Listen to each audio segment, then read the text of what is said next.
Hello guys, आज हम बात करेंगे आरबीआई की मॉनेटरी पॉलिसी के बारे में। आरबीआई की पॉलिसी आने के बाद सबके डिस्कशन सिर्फ रेट कट पर ही रुक गए हैं, पर एक्चुअल पॉलिसी डायरेक्शन समझने के लिए बाकी दो मेजर्स को भी इग्नोर नहीं करना चाहिए। सबसे पहले स्टेप था 1 लाख करोड़ का ओएमओ। ओएमओ यानी ओपन मार्केट ऑपरेशंस। बैंक के पास लार्ज क्वांटम में गवर्नमेंट बॉन्ड्स होते हैं। आरबीआई इन बॉन्ड्स को बायबैक करेगा और उनके बदले सिस्टम में लिक्विडिटी इंजेक्ट करेगा।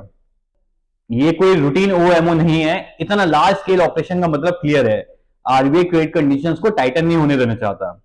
दूसरा स्टेप इक्वली इंपॉर्टेंट था, $5 बिलियन का buy sell USD INR swap 3 years tenure के साथ।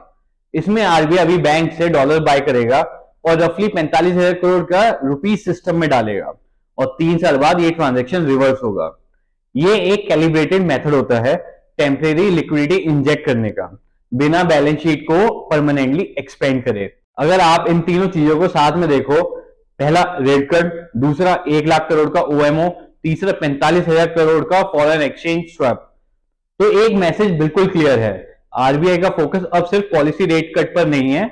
आरबीआई का ऑब्जेक्टिव सिस्टम को लिक्विडिटी रिच रखना है। लिक्विडिटी हाई होती है तो बैंक लेंडिंग कंफर्टेबली एक्सपेंड कर सकता है, बोरिंग कॉस्ट सॉफ्टन होती है और इकोनॉमिक मोमेंटम सस्टेन रहता है। इसलिए कल की पॉलिसी सिर्फ रेट कट की हेडलाइन नहीं थी, रियल स्टोरी लिक्विडिटी मैनेजमेंट की थी।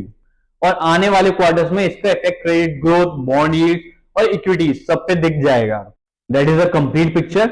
अगर आपको ऐसे सिंपल फाइनेंस एक्सप्लेनर पसंद आते हैं तो सब्सक्राइब करो सेंसेक्स को और अपने दोस्तों के साथ शेयर करो।